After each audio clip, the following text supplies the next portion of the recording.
Thank you so much. Um, okay, so like I said, welcome everyone. Thank you so much for coming. In case you missed it, I feel like it's pretty hard to miss, but in case you didn't check in, make sure to do that. That helps us know how many snacks to get for everybody. But I just wanted to bring up a couple of announcements before we have Ashley speak to us. A couple of events that we have coming up. So our March Will and Wise is coming up in a couple weeks. It's Thursday, March 12th at 12 p.m. And we're going to be super lucky to hear from Bremen Leak. He's actually here and he's the Associate Director of Sustainability and Continuity at BYU. And so he's going to be talking about the title of or he's going to be talking about he's a pacer for the New York City Marathon, and he's going to be exploring the gospel principles of enduring to the end, drawing on personal experience to teach us how to persevere. And he'll also share ways we can all be more sustainable and resilient. So definitely put that on your calendar. And then another event that we have coming up that's going to be on Monday, March 30th is our big Easter service activity. And we're also doing something kind of cool. We're doing an Easter exhibit as well that's going to be focused on Jesus Christ and the last week of his life leading up to the resurrection. So put that on your calendar also. And those will both be on the website later today. So you can already start signing up for them. But now we're going to get on to the lecture. We're super blessed to be able to have Dr. Ashley LeBaron-Black with us. She's an assistant professor of family life at BYU. She received her PhD in family studies and human development from the University of Arizona. Ashley teaches family theory at the undergraduate and graduate levels, family finance, and preparation for marriage. Her research focus is family finance, including finances and couple relationships, financial socialization, and finances in emerging adulthood.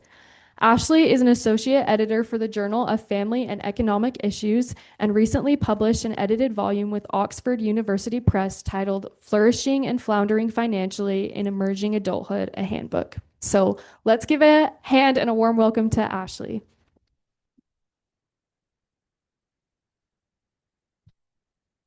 Thanks so much. Let's see if I can successfully pin this. Okay. Thanks for coming. Thanks to Elena and her team for putting this on and inviting me. And Karina, it's fun to be prayed over by someone you know and love.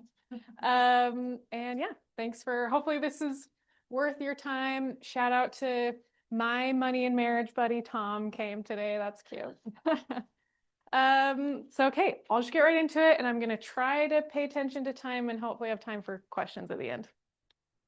But so depending on the study or exactly who you ask, is like there's kind of the saying that money is the #1 cause of divorce, and I maybe, but it's certainly in like the top 5. So money definitely impacts marriages a lot.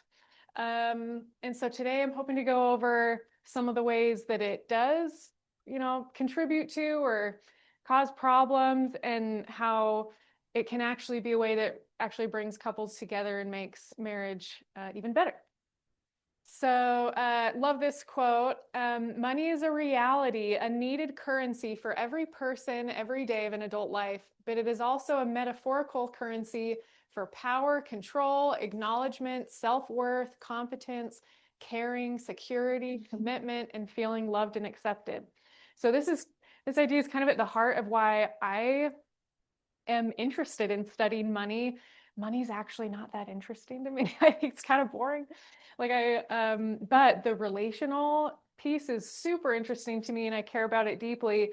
And I think money is such an interesting way or thing to focus on within couple relationships because the money itself, is whatever, but the things that money symbolizes to people is why money ends up impacting relationships so deeply. It's because it's not about just the money often, it's about a lot more. So what is it about money that can be so relationally destructive? We'll go over these things today. Debt, unhealthy financial behaviors, or the opposite.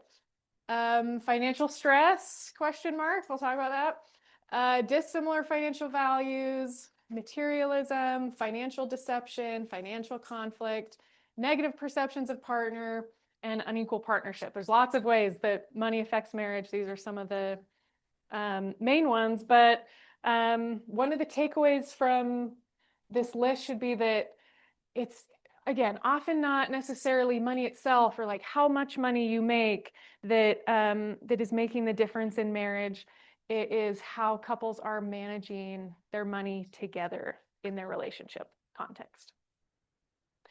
All right. So I'll start with debt and play on words here. I don't know if you've heard this, but this idea that money is the number one cause of divorce. People say instead of until death do us part, it's until debt do us part. And there is a bunch of research showing that usually debt has a stronger impact on marriage than income or assets. And obviously, in theory, more income and assets should protect, you from debt, but that's definitely not the case. We could think about our federal government as an example of how actually you can have a lot of money and still have a lot of debt and get yourself into trouble. This is a quote by President J. Reuben Clark.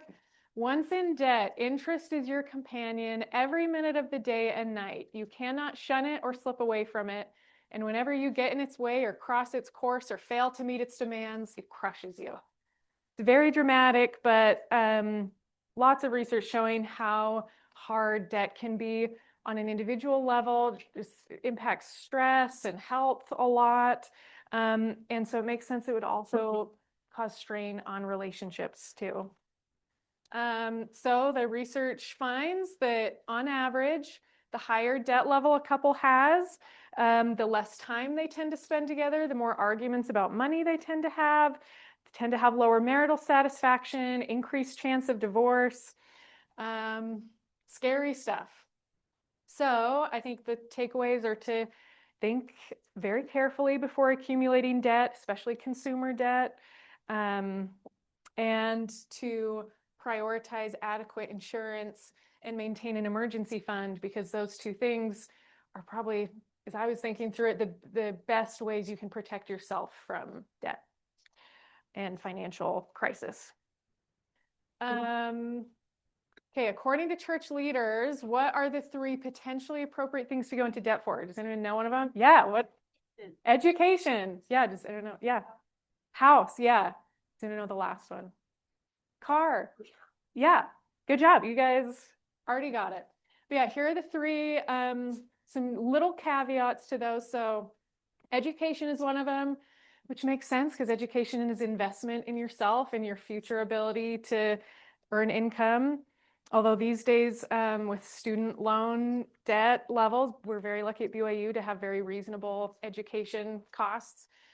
But obviously, there's this kind of student loan crisis in the United States that's causing some people to wonder, at times actually, is student loan debt a wise move? And then the church leaders have caveated home and car. They've said a modest home, which when I go to the parade of homes, it's very fun, very lovely, but I sometimes wonder whether we've lost touch of what a modest home means. And whether, are we taking on more debt than is wise financially or spiritually, just because we qualify for it. And a practical car, again, sometimes checking in with ourselves, if it's to go into debt for it, is this actually the basic that I need, or am I getting carried away in ways that might be harmful to me, to my relationship, cause unnecessary stress?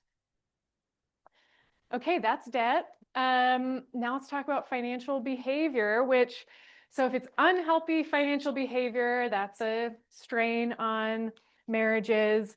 But healthy financial behaviors are consistently found to help relationship quality, even in dating relationships, which I think is really fun. I like studying emerging adults in dating relationships. Those dating relationships tend to go better when emerging adults are higher in financial independence and have better financial behaviors. Kind of fun. So the research shows healthy, responsible financial behaviors are associated with less financial stress, higher relationship satisfaction. So you all, thanks to Elaine and her team, should have gotten this handout. There's 2 sides to it. One of the sides, I think, has this on it. My colleague in the School of Family Life, Jeff Du, and then our friend Jing Zhao created this measure. So I'm going to give you a couple minutes to fill this out, score yourself on these 15 items that together tell researchers kind of how healthy your financial behaviors are. I will not collect it and use it as in my research. I'll let you just evaluate yourselves. So I'll give you a couple minutes.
Again, just filling out this part for now. Save the other part for later.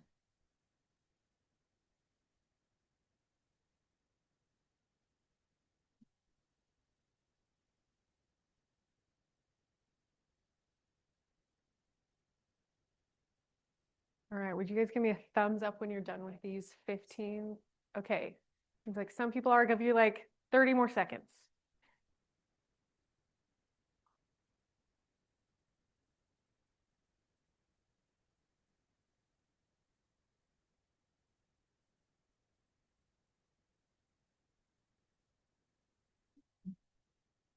Okay, so hopefully for some of you that was insightful. And the reason I had you guys do this is that hopefully for some of you, there are one or two of those 15 things that you realize you could work on to make your marriage just a little bit better. And hopefully you can partner with your spouse on working on that thing as a team. Okay, jumping to the next topic, financial stress. So there's good news and bad news with financial stress. The bad news is that on average, financial stress is hard on marriages. So there you go. Sorry. But the good news is not necessarily. There's an asterisk there that some of my research and other people's research has dived into a little, dove into. So little theory moment. We won't get too in the weeds, but this is why we did some of this research, is informed by the family stress theory. This is the double ABCX model. But the thing we will focus on here is that stressors, pile up stressors, which all families go through stressors. Sometimes they're in crisis. And the idea is that families have to adapt after crisis. Like when in equilibrium, your like norm is compromised, you can't be in a state of crisis very long. Like you're gonna find a new norm. But the question is, what is your new norm? And family scientists can evaluate how healthy to unhealthy the adaptation was in response to stressors. And, so often, let's say financial stressors, families, the ways that families cope with that, they might, survive and get by, but on an individual level or their relationship or their finances, the ways that they had to cope with those might have been pretty unhealthy. But there's this chance or opportunity for stressors to actually be the catalyst for what we call bone adaptation, which means that actually the being forced to change things up, being, the crisis forcing you to adapt actually caused people to adapt in really healthy ways. And sometimes people are even better off than they were before the stressors.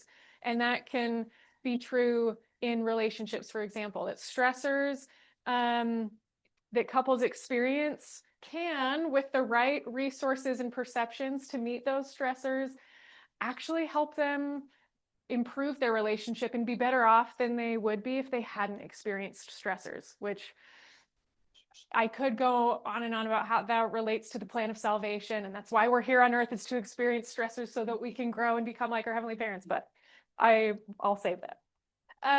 So that was kind of our research question. Is we know that financial stress can be really hard on marriages, but can it be good for marriages? And we found, I kind of already said this, possibility of bone adaptation following a stressor suggests that individuals, couples, and families can thrive not just in spite of stressors, but because of them. Stressors can act as catalysts for positive growth. And we did find that under certain conditions, financial stress helped couples grow closer together and increased their marital commitment. So if you're now or in the future going through financially stressful times, all hope is not lost. It can be even a good thing for your marriage. And the two strongest predictors we found of this happening instead of the bad outcomes happening were the couples who engaged in regular relationship maintenance behaviors, and couples who had financial support from family and friends in their life. So what we mean by relationship maintenance behaviors, those are like the daily little things that partners do to express love and care for each other. So date nights, verbal and physical affection, taking time to talk to each other, sharing difficult tasks, those little things. Couples who scored high on that, financial stress actually tended to bring them closer together, especially paired with also having financial support in your life from family or friends. So if people have this kind of relationship resource and financial social resource, they're going to be okay if they are going through some financially stressful times. That was our takeaway. Okay, let's move to financial values. So on average, the more similar the two partners' financial values are, the better their financial communication tends to be and the better marital outcomes they tend to experience. So one, for students or people who are still in that dating context, they tend to think about physical compatibility, compatibility in terms of interests or ambition, or, people are on the lookout for all different kinds of compatibility. And I try to encourage our students to look out for financial compatibility, because we know that this is going to impact their relationship so much. But if you are very different financially from your spouse, definitely not, throwing in the towel time. And in fact, in general, in marriage, it's very, very normal for spouses to be very different from each other in at least one aspect of life. So if finances is that for you, that's okay. You'll be okay. In one study, we found that being high on forgiveness towards each other acted as a buffer for couples who did have really dissimilar financial values. So lean into forgiveness. And financial therapy is awesome. In general for marriage, just marriage and family therapy is awesome. But if finances are the particular thing you're wanting help with, financial therapy is a type of marriage and family therapy. And marriage and family therapists can get a financial therapy license or accreditation to specialize in that.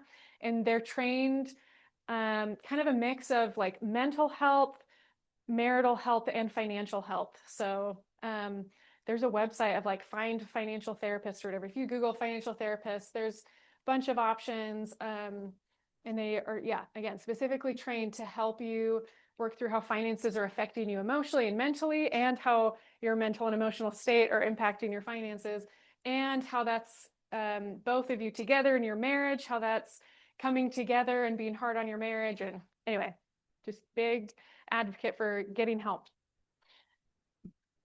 Okay, now with financial values, digging a little bit deeper, there's this new concept that financial therapists actually came up with, some of my friends and colleagues. Money scripts are deep-seated but typically unconscious beliefs, unless you take a survey to make them conscious. The deep-seated but typically unconscious beliefs individuals hold about money, or in other words, they're the scripts that people adhere to in their attitude toward and interaction with money. So I'm gonna try to help you start thinking about what are your money scripts. You can be thinking about what are your spouse's money scripts. And then I hope you reflect on how might those scripts be serving or harming you financially, relationally, mentally. So four of the common money scripts that financial therapists have defined, and there's all kinds of scripts that you could, ideas about money that you could hold. Here are just four of them that financial therapists treat often. So money avoidance is one. An example of that is the belief that money corrupts people. So this is like kind of anti-money, afraid of money. Money worship, for example, you can never have enough money. This is people who, their happiness kind of depends on getting more and more money and stuff. Money status is kind of similar. For example, poor people are lazy. This idea that net worth equals self-worth. And then money vigilance, for example, money should be saved, not spent. And the top three have been found in research to be associated with worse financial outcomes. They're considered financially unhealthy. This last one, in moderation, is actually can be a good thing financially, but when it's to an extreme, it's like more of a disorder that's not healthy.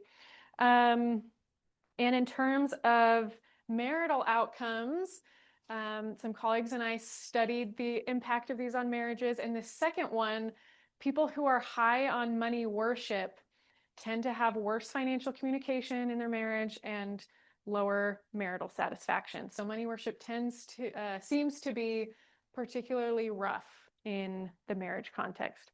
So I'll give you another couple minutes. The other part of your handout was the money script inventory. 32 items is kind of a lot, but that's because we're measuring those four scripts that we just talked about.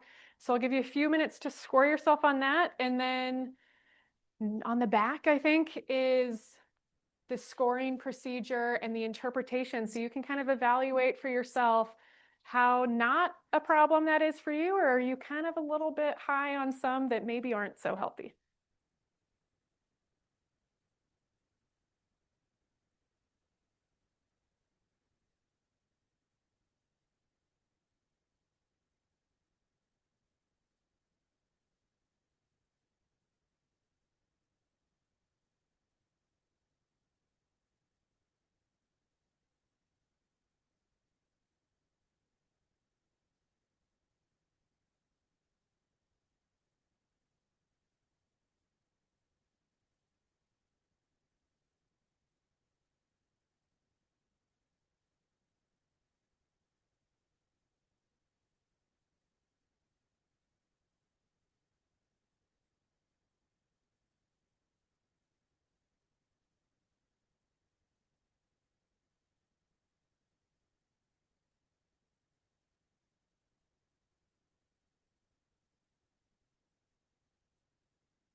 Okay, I'll give you like one more minute. I'm hearing lots of page flipping, which I think means you're adding up right now. So that's good. You're almost done.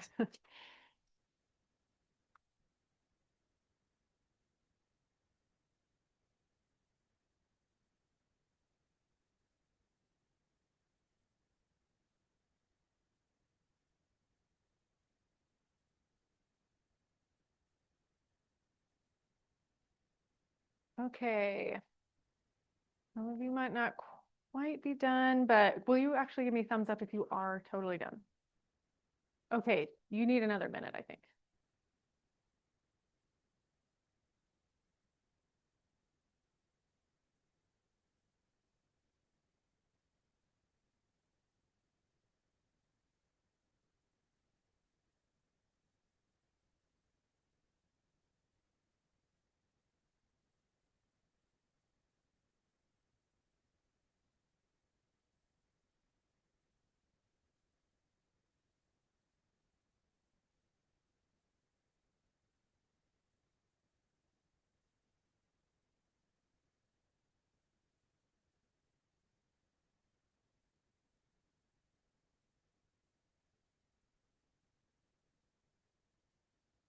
Okay, will you give me a thumbs up if now you're done?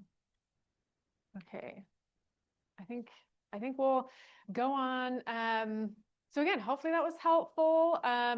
If there was one that you're like, oh, I'm a little high on that, something to go chat with your spouse about, or just in general, hopefully maybe you can have a date night conversation sometime about what do you think your orientation towards money is? What are your like kind of core deep down beliefs, and where did those come from? And I also study financial socialization, so a big part of the answer is from growing up. Um, and how is this affecting any like conflict about money in your relationship, or any aspects of how you handle money that you don't love? Or yeah, hopefully this is helpful reflection. All right. And while we're talking about money scripts, especially that money worship one, that was the one that has been linked to worse marital outcomes, very closely tied to that is the concept of materialism, which is the importance people place on money and possessions. Like, how important is that to you in your life? How much do you really value having the newest things, the nicest things, the most things? And probably unsurprisingly, people high on materialism tend to have worse financial well-being, probably because they're not making the smartest financial choices sometimes, maybe struggling with some of those healthy financial behaviors. But it's also in several studies been linked to worse marital well-being. So me and some other people have delved into why. And two of the possible reasons why that we found support for are, first of all, because they're having more financial problems. So it is those unhealthy financial choices because of their high materialism that then are straining their relationship. But I think this one's really interesting. We also find that people high on materialism tend to report lower perception of the importance of marriage. And then people who are reporting lower on importance of marriage are then experiencing worse marital outcomes on average. So it's this idea of conflicting values, not necessarily between like your two spouses, like we were talking about before, but within yourself. So we spend our finite time and effort on what we value most, whether that's accumulating newer, nicer, bigger things or nurturing relationships. Materialism is a value which must compete with marriage and family for time and attention. So just important check-in for myself and all of us probably of, am I putting my finite time and effort on things that deep down I actually really care about? Or is this ever getting in the way of investing in relationships and family?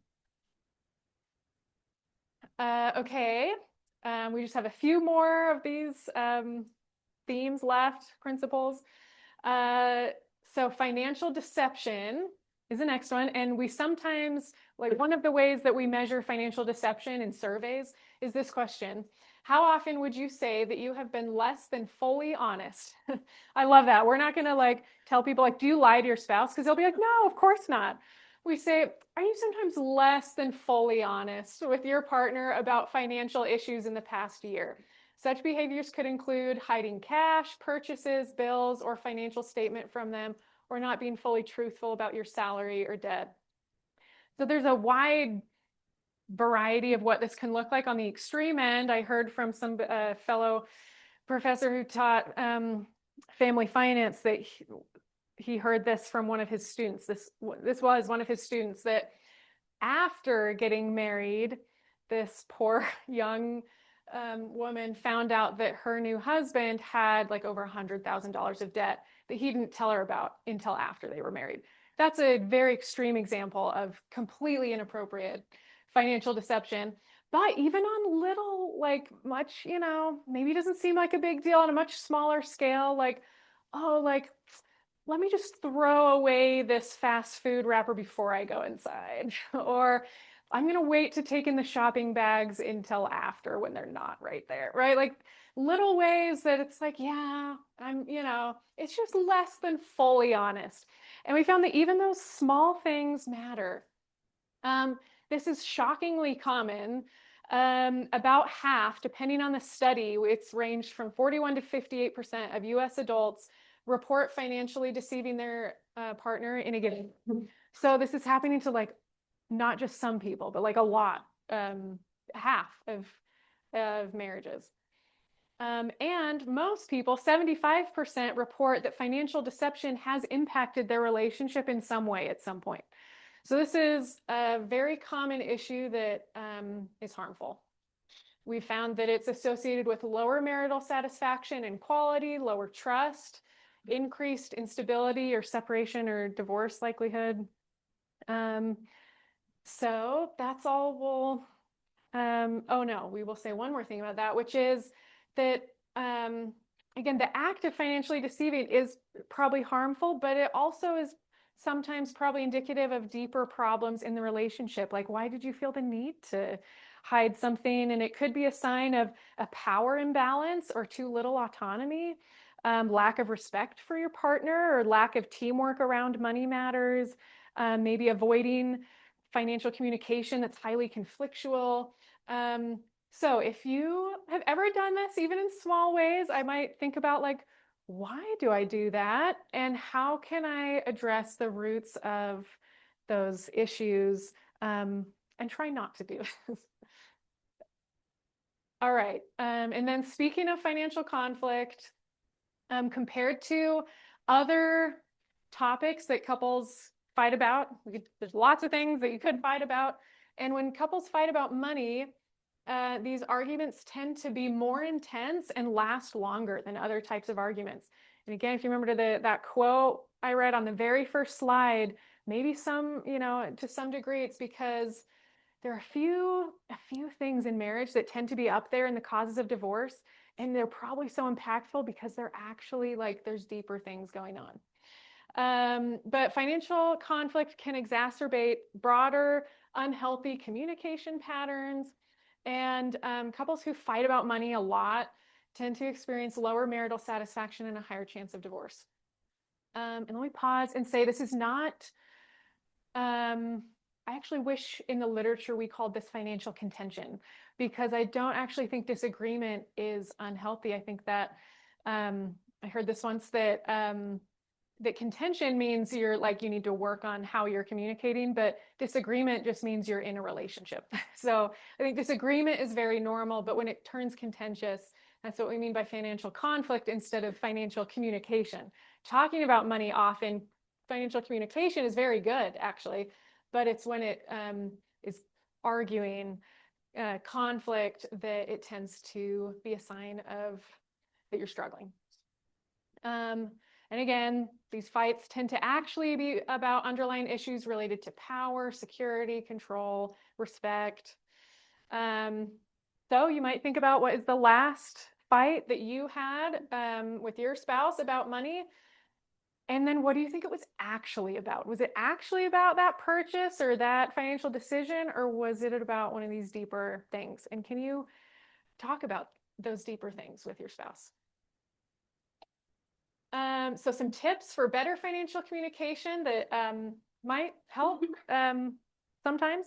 Agreeing to spending limits. So this would be like especially if, yeah, you have different financial values or different ideas about where you would like money to go, it can be a good idea to together, you and your spouse, set a limit. Maybe it's $500. I don't know. Where if either of you are going to spend more than that on something, you have to talk with each other first before doing it. I'm like always those car commercials where like one spouse will like surprise the other with a car. That stresses me out so much. I hate those commercials because I'm like, did you talk about it first? Like, what if this wasn't what they would have done with the money? Like, isn't this your shared money? It's so stressful. So spending limits can be helpful. Fun money, big fan of fun money. So it can be a struggle for some people too. Like, it's hard, right? Being single is in some ways easier, right? Marriage is hard because it's not just you. You have to work with somebody else. And when you share a budget and have to agree to, how much you're going to spend in different areas of life, sometimes that can feel frustrating or suffocating to some people, or they feel like, I don't get to spend money on the things I want. And so it can be a smart idea to have in your budget fun money for each spouse where, depending on your income, could be whatever you agree that it is, where every month you each get that amount of money that you can spend on whatever you want, and you don't have to talk to them about it. They don't have to like it as long as it's legal and moral. You can do what you want. So fun money can be nice and helpful when otherwise you're like really a team and have to respect each other in your purchases. And then the HALT principle. This is to never, well, it's actually just a good principle in general. It stands for hungry, angry, lonely, and tired. One more time, hungry, angry, lonely, and tired. And the idea is here to not talk about anything hard, including money, when either of you are hungry, angry, lonely, or tired, because you're not in a very good headspace to make good decisions, including about what you say. It's also a good financial principle to not make financial decisions when you're hungry, angry, lonely, or tired, or just any decisions that matter. Go get a snack or talk about it the next day. The advice of like never go to bed angry, I've heard from several clinicians, is not good advice, because don't talk about hard things when you're super tired. Talk about it the next day when you're both in a better headspace. That can help. All right. I think we've got two more principles. Whoops, I just gave it away. I was going to get your guesses, but that's okay.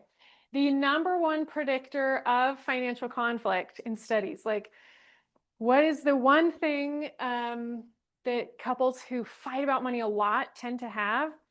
And it's that they, at least one of you, thinks of your spouse as a spender. You're kind of like labeled as the spender. This tends to not go well. In relationships, they tend to fight about money a lot. And what's interesting is in these studies where we found this, we're not actually measuring financial behavior this time. We're not actually seeing if they really are a spender. This is just your perception of each other. Do you think of them as being a spender or not? So one implication of this is don't marry an out of control spender, because that would be really hard. And don't be an out of control spender yourself, because that's not great for you or your spouse. But then the next implication might be to change the way you're thinking about them. Choose your confirmation bias. Confirmation bias is this idea that we, as humans, we just naturally do this. We can't help it. Our brains seek information that will prove us right more often than we look for examples that would prove us wrong. So this, what we tend to see, notice, pay attention to is this overlap between all the things we could be seeing and the things that confirm the beliefs we already have. And again, and this doesn't mean we're bad people because we all naturally do this. It means that our brains are trying to make sense of the world, and they latch onto things that already make sense and that you already agree with. We can think about this in all kinds of areas of life, right? Politically, in terms of like who you already do and don't like at work or in your family or whatever. And this applies to how you think of your spouse with money. That if your brain believes that your spouse is a spender, there might be all kinds of behavior happening. But if what you're looking for is that they are a spender, even unconsciously, the stuff you're going to notice is just this stuff, not that stuff. And yeah, the idea is that we get what we expect from other people. And so to some level, we can, with practice, maybe and intention, choose to think well of people, especially our spouse. We can choose our self-fulfilling prophecy. There's some cool research in psychology that what we expect from others influences our behavior towards them, subconsciously usually, and then our behavior towards others, they again subconsciously, it kind of impacts their behavior. We respond to each other based on how people are behaving to us.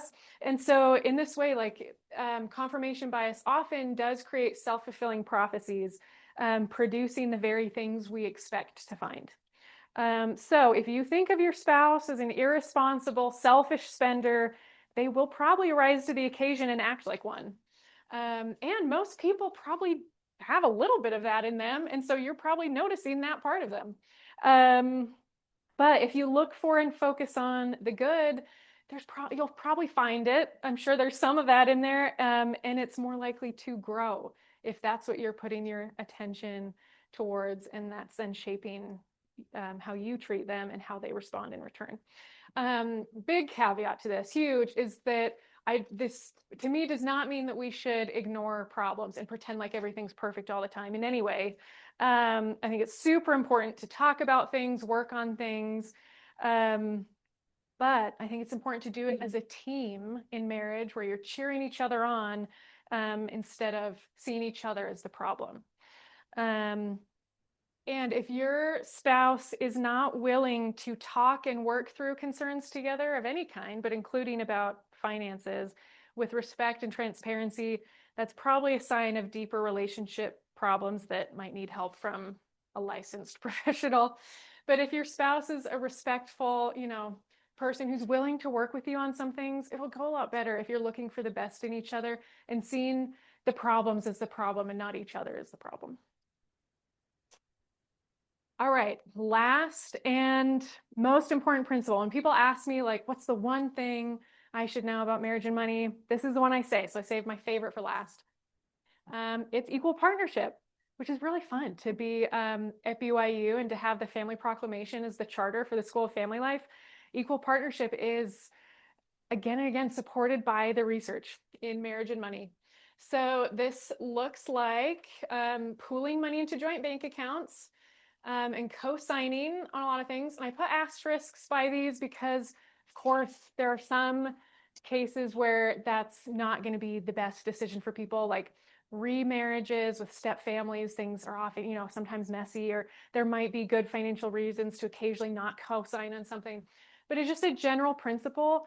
Pooling all your money together, regardless of whether both of you are earning income at a given point, how much different partners are earning. If you think of the collective money you're bringing in as our money, and you really think of it that way and treat it that way, it's much better for your marriage. Co-signing on things, just, again, you're being a team, you're being a partnership in this. Several studies have found that managing money together as a team is on average best for relationship outcomes. So creating, living within, and reviewing a budget together, making and working towards financial goals together, both partners being fully informed and actively involved. And this, out of like all my research, is like definitely the biggest thing that people like want to push back on. And I think it's because some people, like in their marriage, it's, I think, quite common for one person to be the finance person and they handle all the money and the other person trusts them and does a thumbs up. And what I tell people, I'm like, everyone is allowed to and should apply research to their own life in the way that works best for them and how they want to. But I don't know what to tell you. Lots of research has found that on average, couples do best when they're doing this together as a team and they're both actively involved. So do with that how you want. And then, of course, having equal influence in financial decision making, where we have equal power and say in those decisions. When both spouses are involved in financial processes, partners tend to be more empowered and relationship quality and stability tends to be higher. And I love this quote from Elder Suarez, which I think kind of sums up this research beautifully. As women and men work together in a true and equal partnership, we will enjoy the unity taught by the Savior as we fulfill the divine responsibilities in our marriage relationships.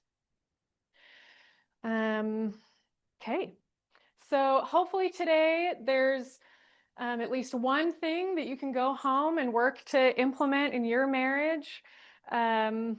Hopefully you, can pick one thing right now to go and do.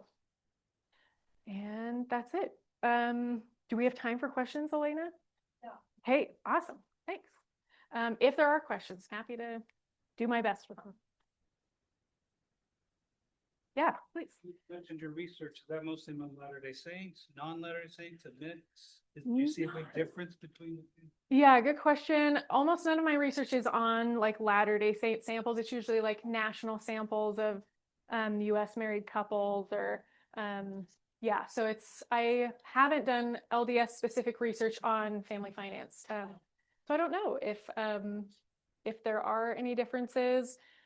I'm guessing a lot of the same principles apply. And there's a lot of again, I think a lot of this ties to gospel principles like equal partnership, like consecration and, caring for the poor and needy. I think there's a lot of things that are good advice for everyone that at BYU we think about in terms of gospel principles. But yeah, to answer your question, I don't know if LDS specific samples would be different. These are things that are usually like national samples. Yeah, good question. Yeah. You can talk a little bit about how the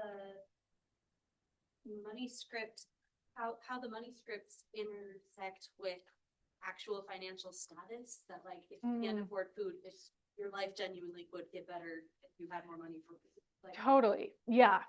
Okay, in particular with money scripts. So the money scripts are trying to get more at like, regardless of your current financial circumstances, just what are your beliefs and orientations about money? But yeah, so it's supposed to be kind of not tied to your current situation. But certainly in terms of like, are these scripts healthy or unhealthy? Like, is materialism bad? If materialism means you're trying to get food on the table, that's a very healthy, normal thing to do. And then we think of like, oh, is it like versus consumer debt? Are you going into debt to buy the newest phone that you want or what, so yes, definitely some people are in the financial state of spending outside their means, even though they could be spending in their means. And then of course there's people who are doing everything they can and are amazing at living frugally and budgeting, and they're just trying to get by and need all the support they can get. Yeah. Thanks. There was another question over here, I think. Anybody else? Yeah, Paul? I've just been thinking a lot about newly engaged, newly married students. I listen to all this and I think, wow, do they even know what they're walking into? But are there any things you would say to a newly engaged couple to just get them started well? No, that's a bigger question than just a quick answer. Yeah, a few things. I think it's like any topic that we know is going to be important in their marriage, like sex or whatever. Like, I hope they've done a little bit of thought in terms of like preparing themselves for marriage and in terms of like, is this a good person I should marry and are we compatible? So just a few finance related things I would say are, there's all kinds of conversations about money that I think are really important to have before becoming engaged. Like, you should know all about each other financially before that decision. $100,000. Especially that. Yeah. So I think, just And not only is that important for making an informed decision together, but I think also just gets them into the habit of talking about money and thinking of this as something that affects both of us, that we're a team on. So I think communication can be a good thing to have early on. I think just knowing like, oh, okay, we should have joint bank accounts. That's like kind of a just decision that they can make, that we're gonna have a bank account together. That's the kind of thing that you can have in early marriage that statistically gets you off on a better foot. Those are some, yeah, just quick things that come to mind that I think would be helpful. And actually, a lot of, especially if they're getting married as college students, finances are probably a stressful thing already. So it's a great time to start practicing. Weddings have the potential to be super expensive. So I actually think planning a wedding together is a great opportunity to practice talking about what you value, how much money you want to put towards something, compromising about things. So yeah. Yeah, good question. Thanks. Any other ones? Thanks for coming. Fun.